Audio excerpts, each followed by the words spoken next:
ఏం ఫ్రీరా బాబు? అన్ని ఫ్రీయే. అన్ని అంటే వాడి పిల్లలు అందరికీ కూడా భోజనం ఫ్రీ అండి. ఓహో, దర్శనం చేసుకుని భోజనం చేసి రావచ్చండి వాడి పిల్లలు. నాయన వాడి పిల్లలు భోజనం అంటే పెట్టరా?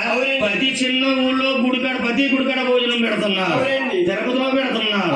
ఎక్కడ భగవంతుడు ఉంటే అక్కడే భోజనం పెడుతున్నారు. కాబట్టి 7వ గర్భాన్ని నిర్మిస్తున్నారు. ఎవరంటే శ్రీకృష్ణ భగవానుడు అవతారం సాధించుకుని తిరుమల వెంకట బాబు కింద మారుతున్నాడు. దానికి కారణం ఏంటంటే ఈ భూ ప్రపంచం మీద కలియుగం మొదలయ్యింది. పాపాలు పెరిగిపోతున్నాయి.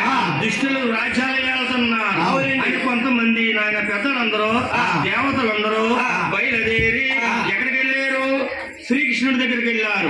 ఓ కృష్ణ భగవాన, కలియుగంలో ఎన్నో మార్పులు వస్తున్నాయి, నువ్వు అవతారం మారమన్నాడు. శ్రీ తిరుపతి వెంకట బాబు కింద మారుతున్నాడు శ్రీకృష్ణ భగవానుడు. 7 గుణల వాడు ఈ పన్నిట్లో జన్మించున్నాడు కాబట్టి